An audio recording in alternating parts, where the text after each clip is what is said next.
नारायण साकार हर की संपूर्ण ब्रह्मांड में सदा सदा के लिए जय जयकार। हम 2 जुलाई की घटना के बाद बहुत ही व्यथित हैं।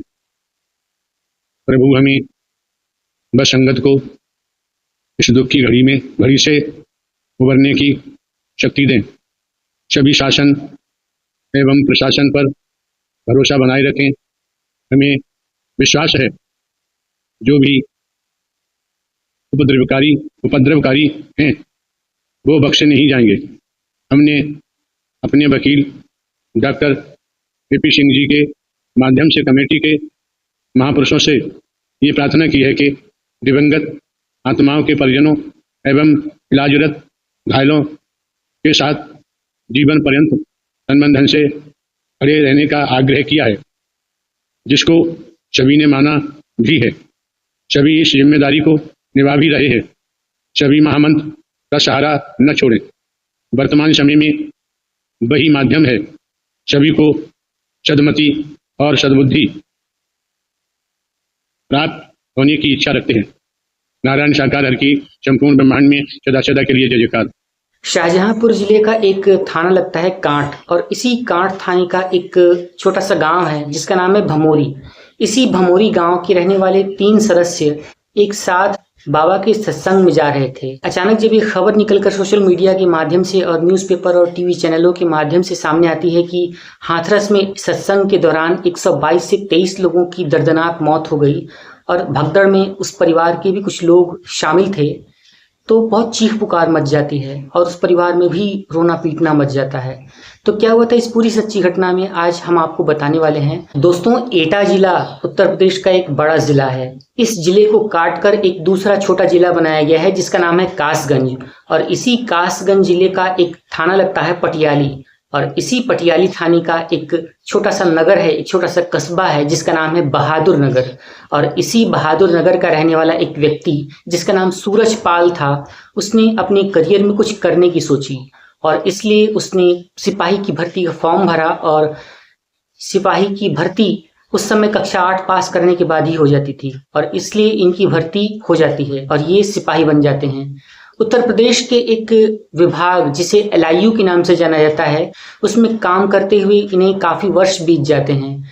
फिर एक बार एक लड़की से छेड़खानी के आरोप में इन्हें जेल भेज दिया जाता है, और जब ये जेल से अपनी सजा कोर्ट के थ्रू लड़कर जीत कर वापस आते हैं तो वापस ये अपनी ड्यूटी को ज्वाइन करते हैं। लेकिन कुछ समय बाद ड्यूटी करने के बाद जब इन्हें ये एहसास होता है कि अब ये सिपाही की ड्यूटी छोड़ देना ही अच्छा है और क्यों ना VRS ले लिया जाए, तो इस फैसले को मन में सोचकर ये VRS ले लेते हैं। और इसके बाद इनकी जिंदगी एक नया मोड़ लेती है जब ये बाबा एक बार अपने आसपास के लोगों को और अपने परिचितों को ये बताते हैं कि इनके सपने में स्वयं भगवान ने दर्शन दिए हैं और इन्हें ये कहा है कि तुम मानव मंगल मिशन नाम की एक समिति का निर्माण करो और इससे लोगों के मन में विश्वास जगाओ और जन कल्याण और मानव धर्म के बारे में, मानव प्रचार के बारे में अच्छी अच्छी बातें बताओ। इस बात का विचार करके बाबा सूरजपाल, जिनका नाम आज भोले बाबा है, इन्होंने सबसे पहला आश्रम जो बनाया था वो मानव मंगल मिलन सद्भावना समागम नाम से अपने ही क्षेत्र पटियाली में बनाया। और इसके बाद धीरे धीरे करके इनके अनुयायियों की संख्या बढ़ती चली गई, जो हजारों और लाखों तक पहुंच गई। उत्तर प्रदेश, हरियाणा, पंजाब, राजस्थान और ऐसे कई जिलों में इनके कई सारे हजारों भक्त इनके एक दर्शन के लिए लालायित रहते हैं और इनके एक चरण रज को पाने के लिए भगदड़ मच जाती है। तो कुछ ऐसा ही वाकया घटा था 2 जुलाई को हाथरस की एक तहसील सिकंदरा राव के एक गांव फुलरई में, जहां पर बाबा का समागम हो रहा था और वहां पर सभी भक्त इकट्ठा होना शुरू हो गए थे।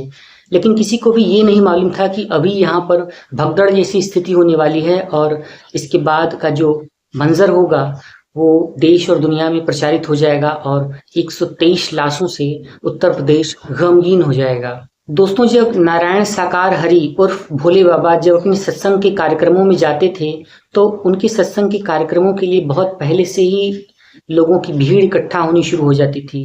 कुछ ऐसा ही हुआ था 2 जुलाई की शाम को, जब लोग एक बहुत बड़े पंडाल में जो बीघों में बनाया गया था उसमें इकट्ठा होते हैं और उसके बाद जब बाबा का सत्संग शुरू होता है तो उनके नारों के बीच जब बाबा उस सत्संग से अपनी कथा को समाप्त करके गुजर रहे होते हैं तो अचानक से उनकी चरण रज पाने के लिए अव्यवस्था की भीड़ हो जाती है और उस अव्यवस्था के दौरान लोगों की भगदड़ मचनी शुरू हो जाती है और लोग एक के ऊपर एक गिरते चले जाते हैं। हालांकि ऐसा नहीं है कि बाबा के सेवादारों ने इस मामले को संभालने की कोशिश नहीं की, लेकिन वो भी इस व्यवस्था को संभाल पाने में असफल रहे और उसके बाद उनकी जो प्राइवेट आर्मी थी वो पूरी तरीके से नाकामयाब रही और हजारों और सैकड़ों की भीड़ के बीच बाबा तो गुजर गए, लेकिन उनके आसपास जो भक्त थे, उनके जो सेवादार थे और वो सब मिलकर उन भक्तों पर लाठियां भाजने लगे और ऐसी स्थिति में भगदड़ की स्थिति मच गई और कई सारे लोग गिरकर उसी पंडाल में ही अपना दम तोड़ देते हैं। ऐसा बताया जाता है कि नारायण साकार हरि उर्फ भोले बाबा, जो कि हाईटेक सूट बूट पहने रहते हैं, उनकी एक खुद की प्राइवेट आर्मी है। उनकी इजाजत के बिना पुलिस भी उस पंडाल में चक्कर नहीं लगा सकती थी। ये भी बताया जाता है कि बाबा की खुद की सिक्योरिटी के लिए महिला सेवादार भी इकट्ठा रहती हैं और कोई भी बिना उनकी मर्जी के उनके पास नहीं जा सकता है। यही नहीं, बाबा जब भी सत्संग करते हैं तो उनके साथ उनकी पत्नी भी बैठी होती हैं और वो भी लोगों के साथ बातचीत करती हैं। इसके साथ ही साथ बाबा के बारे में ये बताया जाता है कि वो खुद को ब्रह्मांड का स्वामी कहते हैं और वो ये भी बताते हैं कि वो भगवान श्री कृष्ण की तरह मुंह खोलकर दुनिया को ब्रह्मांड अपने मुंह के अंदर ही दिखा सकते हैं, जैसे भगवान श्री कृष्ण दिखाया करते थे। उन्होंने ये कहा है कि वो भगवान के एक साक्षात अवतार हैं और वो एक अवतारी बाबा हैं। उनका जन्म ही मानव कल्याण और मानव धर्म और मानव सेवा के लिए हुआ है। हालांकि वो भक्तों को पूजा पाठ और सेवा से दूर रहने के बारे में बताते हैं और खुद को मानव धर्म का एक सच्चा सेवक बताते हैं। यही नहीं, उनकी गाड़ी का काफिला जब गुजरता है तो उनकी गाड़ी की काफिलों में 15 से 20 लग्जरी गाड़ियां होती हैं, जिसमें उनकी प्राइवेट आर्मी, उनके सेवादार और उनकी पत्नी बैठकर गुजरते हैं। इसके साथ ही साथ बाबा हमेशा अक्सर एक ही कपड़े में नजर आते हैं जो सूट बूट होता है और अमूमन अक्सर वो सफेद रंग के सूट में ही नजर आते हैं। चश्मा लगाकर अपने हाईटेक प्रवचन को देना और उसके बाद एसी रूम में रहना, ये भोले बाबा की एक जीती जागती मिसाल है। इसके साथ ही साथ उनके भक्तों का कारवां बहुत लंबा चौड़ा है और ये बताया जाता है कि जब भगदड़ मच गई तो वो भगदड़ भी सिर्फ इसलिए मची थी क्योंकि लोग बाबा की चरण रज पाने के लिए उनके पास पहुंचना चाहते थे। क्योंकि बाबा जमीन पर बहुत कम कदम रखते हैं और उनकी गाड़ी का काफिला उनके मंच के पास जाकर रुकता है, इसलिए भक्त उन्हें देख भी नहीं सकते। इस दौरान जब भक्त उन्हें देख भी नहीं सकते तो भक्त ये चाह रहे थे कि किसी प्रकार से बाबा की चरण रज मिल जाए, क्योंकि ऐसा बताया जाता है कि जो भी बाबा की चरण रज पा जाता है उसके बिगड़े हुए काम बनने लगते हैं, उसके कारोबार में तरक्की होने लगती है, उसकी नौकरी लग जाती है, तो किसी की सरकारी इच्छा की मुरादें पूरी हो जाती हैं। और यही नहीं, कई सारे करिश्मे और अजूबों के होने का भी दावा किया जाता है। बाबा के बारे में ये भी बताया जाता है कि बाबा एक बार जिस कमरे में रह रहे थे उस कमरे को भी बंद करके उनके दर्शन के लिए बना दिया गया है और आम जनता के लिए उस कमरे को कुटिया के तौर पर बताया जाता है, इसमें अक्सर ताला लगा रहता है। यही नहीं, बाबा ने जिस हैंडपंप से पानी पिया था उस हैंडपंप के लिए भी लोग बहुत चमत्कारी दावे करते हैं। लोग ये बताते हैं कि बाबा के इस हैंडपंप से जो भी पानी पी लेता है उसके कई सारे रोग दूर हो जाते हैं। हालांकि हम इस तरीके के दावों की कोई विश्वसनीयता पर प्रश्न नहीं लगाते और ना ही इस तरीके का कोई दावा करते हैं, लेकिन ये बहुत सारे भक्तों की आस्था और विश्वास का प्रश्न है।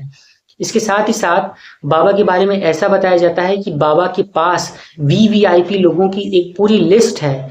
इनसे मिलने के लिए बड़े बड़े अफसर, मंत्री और नेता तक आते हैं। इनका नाम और दबदबा कुछ ऐसा है कि इस केस के होने के बाद भी अभी तक बाबा का नाम एफआईआर की लिस्ट में ही नहीं है।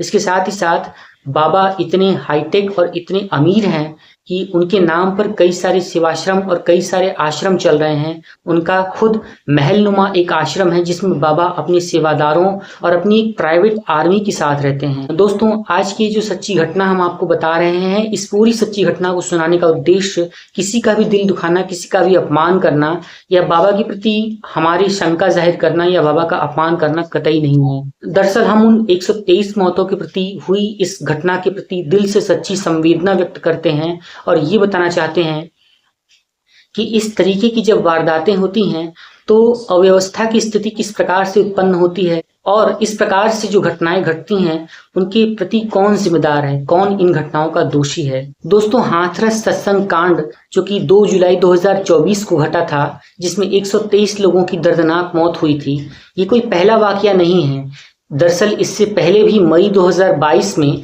फर्रुखाबाद में भी बाबा का एक सत्संग का कार्यक्रम हुआ था, जिसमें 50 लोगों के आने की संभावना थी और प्रशासन ने उस दौरान, क्योंकि वो कोरोना का काल चल रहा था, तो इसलिए प्रशासन ने 50 लोगों के इकट्ठा होने की ही अनुमति दी थी।